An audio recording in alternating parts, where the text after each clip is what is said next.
That's the intro. Yeah, it is. Hi, everyone. Welcome to GameGorgon. Oh, you're actually going to use that as the intro.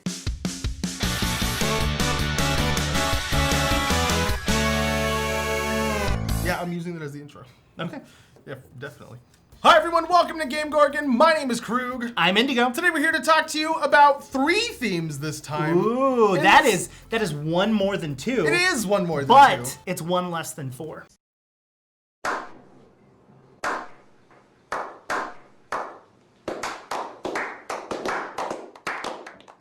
One of them is just for lazy people who don't want to pick a theme. It's kind of just boring, and it's going to be very quick. So we're going to throw in a third one from the Pact Worlds this time. You thought we only did the core rulebook, but you were wrong. You're definitely wrong. Judgmental person. You see how I did the curse thing? Yeah. First, we're going to go over the Xenoseeker, which is in the core rulebook. You're going to get a +1 to your charisma. Your first level theme knowledge is going to reduce the DC by 5 whenever you use life science to identify rare creatures. And life science is also going to be, again, your skill for your class. And if it's already a class skill, you're going to get a +1 for it. Are you all right? It's going to be your skill for your class. It is. It's just your one. It's just your one and only skill. Oh boy, it's late today. Oh yeah, this is interesting. Is it Pigeon? Yep. That says Pigeon. Yeah. Is that how you spell pigeon? No, that's not how you spell pigeon the bird. No. That's the one I stopped on and I had to read. So at level 6, you're going to get Quick Pigeon, which makes everyone laugh in the room, apparently.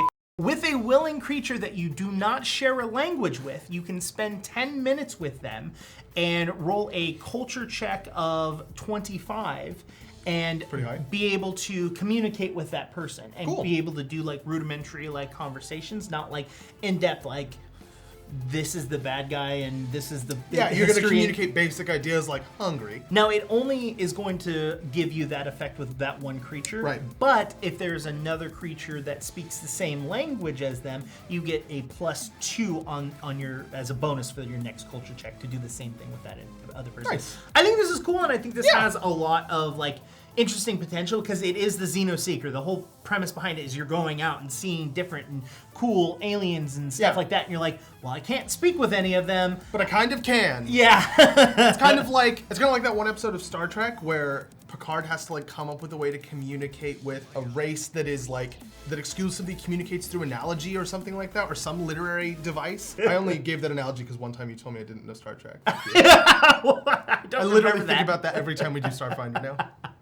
At level 12, you're gonna get First Contact. Okay. First Contact is requires a little bit of background to understand. So normally when you encounter a new race that hasn't encountered your race or the race of any of your party members before, that's new race is going to be unfriendly towards you. It can be. Yeah. Yeah, it's based off of the race itself. So some of them will be generally friendly to more new incomers. New, what's the word I'm looking for? Newcomers. Newcomers.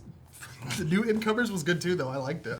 If you do encounter a race that's unfriendly towards a new species, First Contact is going to allow you to treat them as indifferent instead, which sounds a little bit like a bland ability, but I think the difference between unfriendly and indifferent is pretty great, because at least in indifferent, you can sway them. Look at all these cool things I brought you. Yeah. Boom, friendly, easy. Mind you, it's not gonna stop a hostile creature. Sure. Like if someone's in there and they're immediately like aggressive. The translation is literally that one jump. It only goes from unfriendly to indifferent. It doesn't go any other way for any of the other At level 18, you're going to get Brilliant Discoverer, which I will have to say, probably the hardest one. Yeah.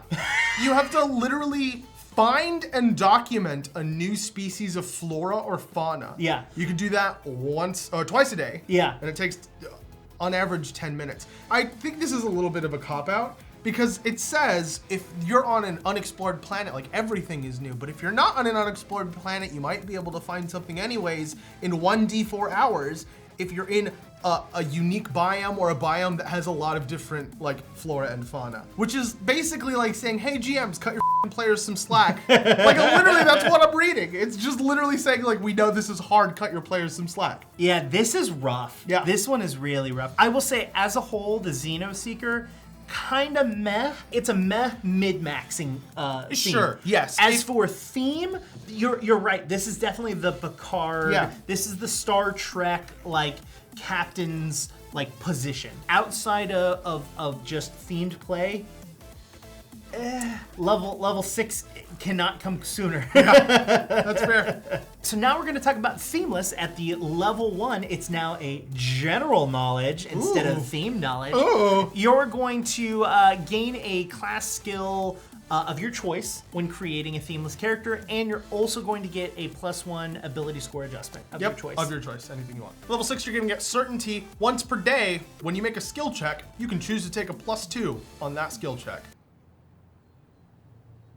Yeah, cool. I mean, that's cool. Yep. At level 12, you're gonna get extensive study, which is going to allow you to re-roll one of your class skills once per day. Yep. And you have to take the second roll no matter what. Cool.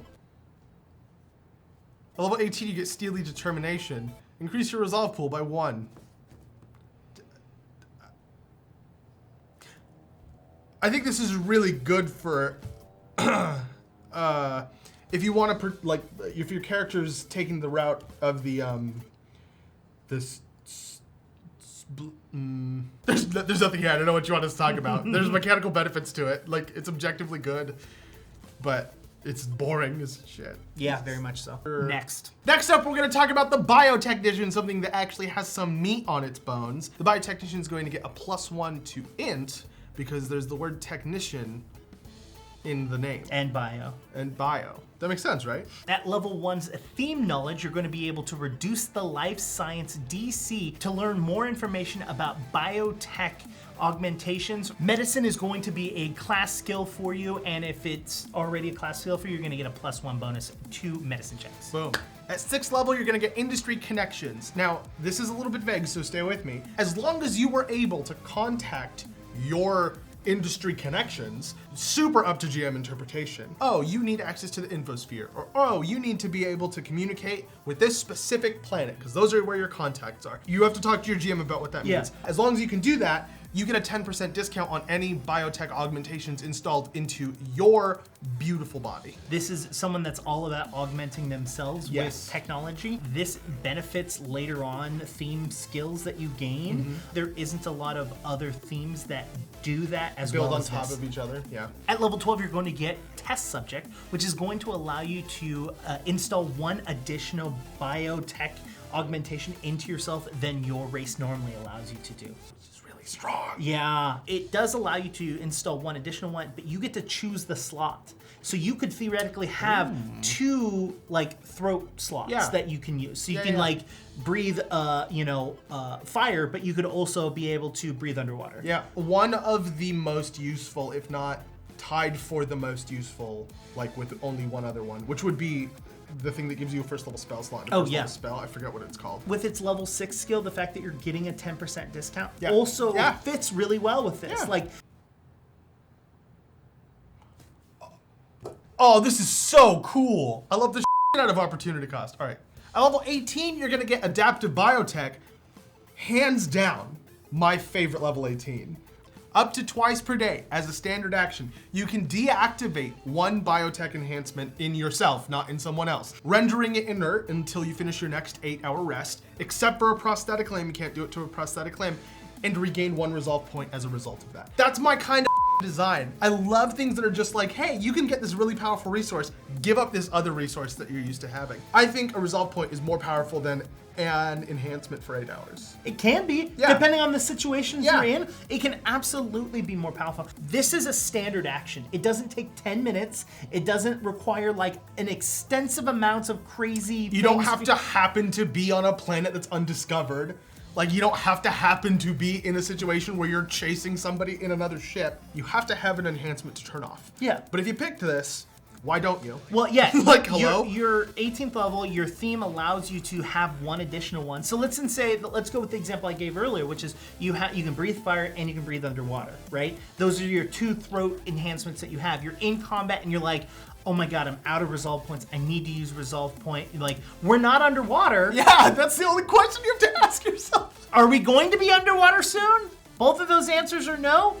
cool, I'm deactivating that. Yeah. I'm gaining resolve point. Yeah. Next round, I'm gonna just destroy. Yeah. I think this is, so far, the best theme across the board. Yes. And I feel that this is because it's outside of the core rulebook. I was gonna say that same thing. I'm super excited to go over the rest of the Pact Worlds stuff because I haven't seen any of it yet. And this is just like, so good. Well, let us know down in the comments what other themes you want to see. And once we go through the Pact World, what other Starfinder content do you want us to go over? Do you want us to go over, we've already gone over races, we've already gone over classes. I'm gonna ask something. Yeah. Do me a favor. When you write a suggestion for us, write "do me a favor" in front of your comment. Okay. Because we can search through comments, and it's really hard to be like, well, okay, we asked them to recommend Starfinder content. How do we find that shit now? If you just write "do me a favor," then I'll be able to search for "do me a favor." Okay. Maybe we'll get some other weird people that use that in a conversation, but I'm just thinking that I'm gonna make a t-shirt that says "do me a favor." That's gonna be sexual in nature. Hey, before we release that t-shirt, why don't you go down to the comments and do the thing that he said, and then while you're down there, hit the like button if you like the video, hit the subscribe button to subscribe to the channel and make our channel grow big and strong, and then 2,000! Yay! That was out of frame. Almost certainly that was out of frame. What else do we need them to do? Oh, talk to me on Twitter. You can talk to me on Twitter at QueueTimes. You can talk to me on Twitter at IndigoQT, or you can talk to both of us at all of the following social medias. One of them is Discord. Yes, please join the Discord. We enabled a channel today, the welcome channel, so anybody can actually welcome people to our. It's not just the two of us. Yeah. Literally, that whole channel so far has just been like Indigo Krug, Indigo.